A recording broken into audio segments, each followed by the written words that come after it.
CMA exam season अब कुछ ही दिनों दूर है एंड सारे ही बच्चे फुल स्विंग में पढ़ाई कर रहे हैं, दिन रात मेहनत कर रहे हैं।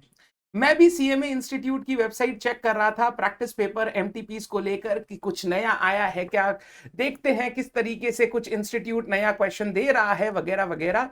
तो मेरी नजर पड़ी सीएमए इंस्टीट्यूट की एग्जाम गाइडलाइंस पर।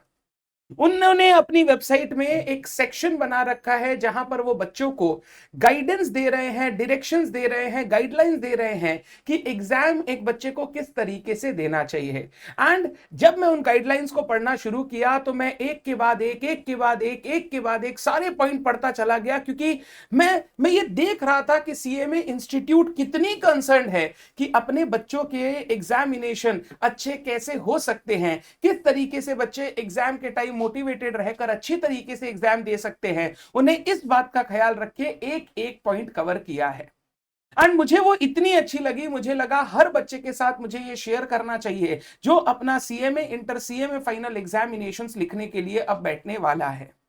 मैं जानता हूं टाइम कम है हमारे पास, हम लोग YouTube पर इधर उधर की बातें अभी देखने के लिए नहीं आए हैं, बट ट्रस्ट मी ये इतना इंपॉर्टेंट है कि अगर आप इसके बारे में एक बार पढ़ते हो और इसको एक बार समझते हो तो आपको ये बहुत हेल्प मिलेगी। मैंने जैसे ही इंस्टीट्यूट की वेबसाइट पे देखा, मैंने एआई महाराज को बोला, एआई महाराज ये रही लिंक, आप प्लीज इन सारे पॉइंट्स को इस तरीके से समराइज करके दे कि अगर कोई बच्चा पढ़े जो एग्जामिनेशन देने जा रहा है तो उसकी सबसे ज्यादा हेल्प हो। तो एआई महाराज ने हमारे लिए ये सारी समरी पेश की है जो मैं आपके सामने अब फटाफट डिस्कस करने वाला हूं। सबसे पहले जनरल एग्जाम स्ट्रेटजी इंस्टीट्यूट बताता है। जनरल एग्जाम स्ट्रेटजी, कोई सब्जेक्ट स्पेसिफिक नहीं, ओवरऑल एग्जाम किस तरीके से हमें देना चाहिए उसके ऊपर इंस्टीट्यूट स्ट्रेटजी बना रहा है, स्ट्रेटजी आपको बता रहा है। कुछ पॉइंट्स बहुत अच्छे हैं, ध्यान से सुनना, मुझे लगता है हर बच्चे को वो पॉइंट्स फॉलो करने चाहिए। सबसे पहला, scan the question paper first. जब भी आपके हाथ में क्वेश्चन पेपर आए सबसे पहले 5-7 मिनट लेकर एक बार क्वेश्चन पेपर को स्कैन करो। मैं हमेशा 15 मिनट्स का गुरु ज्ञान देता हूं कि किस तरीके से पहले 15 मिनट ऑफ द पेपर आपको यूज करने चाहिए, जिसमें मेरा हमेशा एक पॉइंट होता है कि आप पेपर का बर्ड्स आई व्यू लीजिए। इंस्टीट्यूट भी बोलता है 5 मिनट के अंदर अंदर आपको एक बार पेपर स्कैन कर लेना चाहिए। जो मल्टीपल चॉइस क्वेश्चन सेक्शन है उसको एक बार छोड़ दो, उसको स्कैन करके कुछ नहीं होगा। अब क्वेश्चन नंबर 2 का ए देखो कहां से आया है, 2 का बी कहां से आया है, 3 का ए 3 का बी कहां से आया है, 4 का ए 4 का बी कहां से आया है। एक बार पूरे के पूरे पेपर को स्कैन कर लो एंड अगर पॉसिबल हुआ तो वहां पर पेंसिल से क्वेश्चन पेपर में लिख लो कौन से टॉपिक से उन्होंने क्वेश्चन पूछा है, कौन से चैप्टर से उन्होंने क्वेश्चन पूछा है, ताकि जब आप ये डिसाइड करो कि कौन सा क्वेश्चन मुझे पहले करना है, बाद में करना है, नहीं करना है, वो आपको काफी हेल्प करे और आपको बार बार पेपर घुमाने की, पेपर को देखने की जरूरत ना पड़े। Number 2, answer the easiest question first. हमेशा जब भी पेपर में आंसर करो ना, पहले 6-7 पेजेस ऐसा होना चाहिए कि एग्जामिनर को वो पेजेस देखते ही समझ में आ जाए कि इस बच्चे ने पढ़ाई में मेहनत कर रखी है, इस बच्चे ने पढ़ाई की है। तो बोला जो सबसे इजीएस्ट क्वेश्चन एग्जाम में होते हैं वो आपको सबसे पहले आंसर करने चाहिए, सबसे पहले आंसर करने चाहिए। यानी अपनी स्ट्रेंथ को कैपिटलाइज करना सीखना है, स्ट्रेंथ को कैपिटलाइज करना। Attempt compulsory question without fail. जो हमारा question number 1 multiple choice question होता है 30 मार्क का, उसको तो बिना किसी गलती के आपको हमेशा अटेम्प्ट कर ही लेना चाहिए।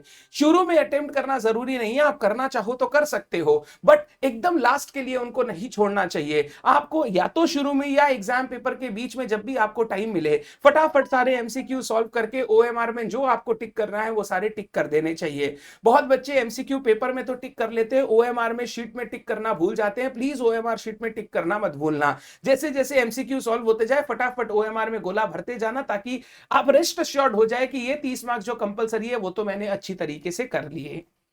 Prefer quality over quantity, this is very very very important. मेरे हिसाब से ये गोल्डन लाइन है। इंस्टीट्यूट बोलता है अगर 100 मार्क का पेपर है, आप 100 नहीं अटेम्प्ट कर पा रहे हो तो आप 100 के पीछे मत भागो। हड़बड़ी में आधा अधूरा हर क्वेश्चन का आंसर लिखना और ऐसे ही आधा अधूरा छोड़ के आ जाना एग्जामिनर के माइंड में आपके लिए बहुत नेगेटिव इंप्रेशन क्रिएट करता है। आप हमेशा प्रेफर कीजिए क्वालिटी ओवर क्वांटिटी। अगर 100 मार्क का पेपर लेंदी है तो आप 100 मार्क के पीछे मत भागिए। 90 मार्क्स, 95 मार्क, 85 मार्क का भी पेपर अगर आप बहुत अच्छे से करके आते हैं तो आई एम श्योर एग्जामिशन लाने का चांसेस बहुत हाई हो जाता है। तो rather than than attempting every question, attempt those question जो सबसे ज्यादा अच्छे से आते हैं, उनको इस तरीके से प्रेजेंट करें कि उसमें आपका कोई मार्क्स काट ना सके। तो 90 अच्छे इज बेटर देन एवरेज 100। अगर आप 90 मार्क्स अच्छा से लिख के आते हो तो 100 नहीं भी अटेम्प्ट करो तो भी आपका जो 90 लिखोगे उसमें आपका ज्यादा मार्क्स आपको मिलेगा। तो always prefer quality over quantity. Read each question carefully, हमेशा क्वेश्चन को अटेम्प्ट करते समय पहले पहले क्वेश्चन पेपर में क्वेश्चन कभी नहीं पढ़ने चाहिए। जब आप क्वेश्चन को अटेम्प्ट करने वाले होते हैं तब आप क्वेश्चन को पढ़िए और एकदम केयरफुली पढ़िए। इंपॉर्टेंट चीजों को हाईलाइट कीजिए, अंडरलाइन कीजिए, सो दैट क्वेश्चन सॉल्व करते समय आपसे कम से कम गलतियां हो। अलॉट टाइम पर क्वेश्चन, हर क्वेश्चन के लिए टाइम अलॉट कीजिए। 100 मार्क का पेपर है, 180 मिनट का टाइम मिलता है। ऑलमोस्ट एवरी मार्क्स के लिए 1.8 मिनट का टाइम मिलता है। अगर एमसीक्यू अच्छे से प्रैक्टिस कर रखे हो तो थोड़ा और ज्यादा टाइम मिल जाता है, क्योंकि वो 30 मार्क्स 20-25 मिनट के अंदर ही खत्म हो जाता है। तो आपको हर मार्क्स के लिए 1.5 से 2 मिनट तो कम से कम मिलते हैं। 2 मिनट आप मान के चलो आपको हर मार्क्स के लिए मिलते हैं, अगर आपके एमसीक्यू सॉलिड है। अगर आप अच्छी तरीके से पेपर को अटेम्प्ट करते हो ना, ट्रस्ट मी, आपको कभी भी टाइम की कमी नहीं होगी। आप हर क्वेश्चन को टाइम दीजिए कि मैं ये 10 मार्क का क्वेश्चन है, मेरे पास हर मार्क के लिए 2 मिनट है, तो मैं इसमें 20 मिनट अलॉट करूंगा। मैं 20 मिनट में जितना क्वेश्चन अच्छे से कर पाऊंगा करूंगा। अगर मुझे लग रहा है अभी भी ये क्वेश्चन करने में 15, 20, 25 मिनट लगेंगे, मैं 2 पेज छोड़ के एक बार आगे बढ़ जाऊंगा, दूसरे क्वेश्चन कर लूंगा और लास्ट में आके इस क्वेश्चन को कंप्लीट कर लूंगा। तो हर क्वेश्चन हर मार्क के लिए टाइम अलॉट कीजिए एंड ट्राई कीजिए उस टाइम के अंदर उसको कंप्लीट करने का। इन numerical subjects attempt theory questions last, खुद बोल रहा है इंस्टीट्यूट। थ्योरी क्वेश्चन लास्ट में अटेम्प्ट करो, पहले मत अटेम्प्ट करो। अगर आप आधा अधूरा आंसर या आप इधर उधर की बातें लिखोगे, आप बीट अराउंड द बुश करोगे, टू द पॉइंट नहीं लिखोगे, तो एग्जामिनर आपको मार्क्स नहीं देगा, एग्जामिनर मार्क्स नहीं देगा। Impress the evaluator with your first answer, जो मैंने बोला ये ऊपर वाले पॉइंट से लिंक होता है। एकदम पहले 6 पेजेस इतने अच्छे लिखने हैं कि आपका इवैल्यूएटर पहले ही इंप्रेस हो जाए कि ये बच्चा बहुत अच्छा है। Running out of time, if you know an answer but can't right it fully, give a synopsis at the end of the answer sheet rather than living it blank. जितना आप सिनॉप्सिस या जिस्ट में लिख सकते हो उतना लिख के आ जाओ, पूरा छोड़ के मत आओ। क्योंकि अगर आप कुछ लिखोगे तो सामने वाले के पास ऑप्शन होगा, आपको 1 मार्क्स 2 मार्क्स 3 मार्क्स कुछ दे पाएगा, अदरवाइज वो कुछ भी नहीं दे पाएगा। ये हो गई जनरल स्ट्रेटजी, जहां पर इंस्टीट्यूट आपको बताता है कि एग्जाम देते समय क्या क्या चीजों का ध्यान करो। उसके बाद इंस्टीट्यूट बताता है न्यूमेरिकल क्वेश्चंस के बारे में। न्यूमेरिकल क्वेश्चंस बोलता है लेफ्ट हैंड पेज को यूज कीजिए आप हमेशा वर्किंग्स के लिए, अजम्पशंस के लिए, नोट्स के लिए। लेफ्ट हैंड साइड जो पेज है उसको यूज कीजिए आप assumption, working, notes, and right hand side में आप अपना मेन आंसर लिखिए। तो जो भी चेकर है वो राइट हैंड साइड में मेन आंसर चेक करेगा और अजम्पशन और नोट्स को साथ साथ देखते रहेगा। State assumption and note generously, जहां जहां पर जरूरत हो अजम्पशंस और नोट्स बिल्कुल दीजिए, they form part of your answer, and अच्छी तरीके से दीजिए सो दैट चेकर अच्छी तरीके से उसे इवैल्यूएट कर सके। Mention currency in costing accountancy answer, हमेशा यूनिट लिखना सीखो, केजी, रुपीस वगैरह यूनिट लिखना चाहिए, वो बहुत जरूरी है। कॉस्टिंग वगैरह में तो अगर आप यूनिट नहीं लिखोगे तो समझ में नहीं आएगा आप कौन सा आंसर निकाल कर दिए हो। रुपीस में लिखोगे, केजी में लिखोगे, तब पता चलेगा आप क्या आंसर निकाल के दे रहे हो। प्रोवाइड टोटल कॉलम्स, हमेशा जहां जहां टोटल एप्लीकेबल है वहां टोटल करके देना चाहिए। जैसे से for example ledger account total होना चाहिए, बैलेंस शीट में टोटल होना चाहिए, तो जहां जहां जरूरी है वहां आपको टोटल बिल्कुल देना चाहिए। अवॉइड ओवर राइटिंग, अगर कोई आंसर में कोई गंदगी हो गई है तो ओवर राइटिंग मत कीजिए, एक सिंगल लाइन से उसको काटिए और नीचे अच्छे से वापस लिख दीजिए। आप ज्यादा कटम कुटाई करके अगर चीजों को ओवर राइट करेंगे तो इवैल्यूएटर को प्रॉब्लम होगी एंड फिर उसके कारण वो आपके मार्क्स डिडक्ट करेगा। इसके बाद बैलेंस शीट अगर टैली नहीं हो रही है तो आप एक बार डबल एंट्री सिस्टम चेक करके चीजों को मार्क करके देखते जाओ सब कुछ सही है ना।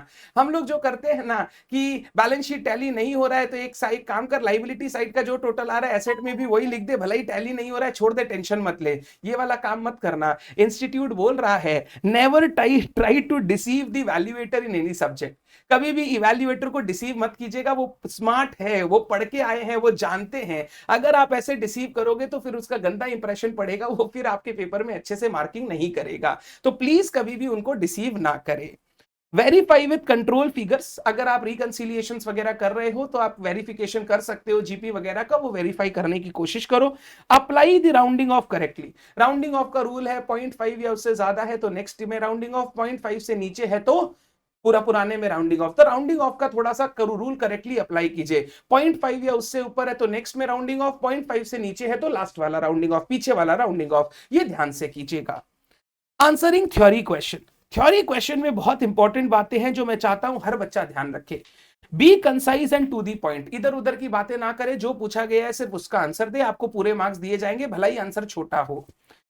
Present your points as a number list, आप जब भी पॉइंट्स में लिखे तो वहां पे नंबर्स दे, point number 1, point number 2, point number 3, A B C D ना लिखे, बुलेट्स ना दे, पॉइंट 1 2 3 4 लिखे, ताकि जो चेक कर रहा है उसको समझ में आए आपने कितने पॉइंट्स लिखे हैं। 1 2 3 4 5 6 7 दिखता है तो पता है 7 पॉइंट लिखे हैं। अब आपने जी लिखा है ना, उसको याद करना पड़ता है, ई 5 एफ 6 जी 7, तो 7 पॉइंट लिखा है, तो 1 2 3 4 5 6 7 करके पॉइंट नंबर दे, वो ज्यादा बेटर है। यूज पैराग्राफ्स विद हेडिंग्स, बड़े बड़े पैराग्राफ अगर आप लिख रहे हो किसी डिस्कश वाले क्वेश्चन में, डिस्क्रिप्शन वाले क्वेश्चन में, तो पैराग्राफ से पहले हेडिंग दे, आपने इस पैराग्राफ में क्या समझाया है। इंक्लूड एग्जाम्पल्स एंड इलस्ट्रेशन जहां जहां नेसेसरी है। अंडरलाइन कीवर्ड्स, ये इंपॉर्टेंट है, अगर पॉसिबल है तो कीवर्ड्स को अंडरलाइन कीजिए ताकि वो इजीली नोटिस किए जा सके। टैब्यूलेट कंपैरिजन, जहां पर भी कंपैरिजन डिफरेंस बिटवीन का क्वेश्चन आ रहा है उसको टैब्यूलर फॉर्मेट में दिखाइए। Avoid long descriptive answer, excess long, excess बड़े बड़े answer, descriptive answer, beating around the bush, ये आप अवॉइड करें, टू दी पॉइंट लिखने की कोशिश करें। If you forgot a point mid answer, अगर आप किसी आंसर में बीच में पॉइंट भूल गए हैं, थोड़ा सा स्पेस छोड़िए, आगे बढ़ जाइए, बाद में आके उसको लिख लीजिएगा। टाइम वेस्ट मत कीजिए खड़े रहकर कि आपका टाइम आगे निकलता जाए और आप सोच ही रहे हैं एग्जाम हॉल में। केस लॉज एंड सेक्शन, ये सबका डाउट रहता है। Cite them in legal answer only if you are sure, बोल रहा है श्योर हो तो ही लिखना, नहीं तो मत लिखना, क्योंकि a wrong quote attracts a penalty. अगर आप गलत लिखोगे तो पेनल्टी यानी मार्क्स कटेंगे। राइट लिखने से एक्स्ट्रा मार्क्स मिलेंगे ऐसा नहीं बोला है, रॉन्ग लिखने से मार्क्स कटेंगे। The same question applies to statistical formula in economics. Final level students are expected to add practical example, real world application areas and critical commentary on the subject. जहां जहां जरूरत हो प्रैक्टिकल वर्ल्ड एग्जाम्पल वगैरह थोड़ा दे, final level वाले बच्चों से expected है। Mind set and conduct in the exam hall, ये मुझे बहुत अच्छा लगा, इंस्टीट्यूट का बहुत अच्छा लगा। क्या बोलता है, inter the exam hall with optimism, optimist रहिए। थोड़ा बहुत कम भी पड़ा हुआ है, टेंशन मत लीजिए, क्योंकि जितना आता है अगर उसको हम अच्छे से लिख देंगे तो हम पास हो जाएंगे। Keep an I on the clock but don't panic, हमेशा घड़ी देखते रहिए, पैनिक नहीं होना है, ताकि आपको पता रहे आपके पास कितना समय है और किस तरीके से आपको मूव करना है। पैनिक मत करो, बट हमेशा घड़ी की तरफ आंख रहनी चाहिए। Stay completely focused on the question, जो क्वेश्चन लिख रहे हो उसी पर फोकस करें, इधर उधर की बात ना सोचे। Take a deep breath before each question, हर क्वेश्चन से पहले एक डीप ब्रेथ ले एंड सोच के 2 मिनट फिर आंसर करें। मैं बहुत बार बच्चों को क्लास में एक हंसी का किस्सा सुनाता हूं मेरे सीए फाइनल एग्जाम का। मेरे सीए फाइनल एग्जाम में मेरे पास थी खिड़की, मैं हर आंसर लिखने से पहले 2 मिनट पहले बाहर देखता था, सब कुछ देखकर सोचकर फिर आंसर फ्रेम करके लिखता था। तो मेरे पास वालों को ऐसा लगता था कि ये बंदा कुछ लिख भी रहा है कि नहीं लिख रहा है, खाली बाहर देख रहा है।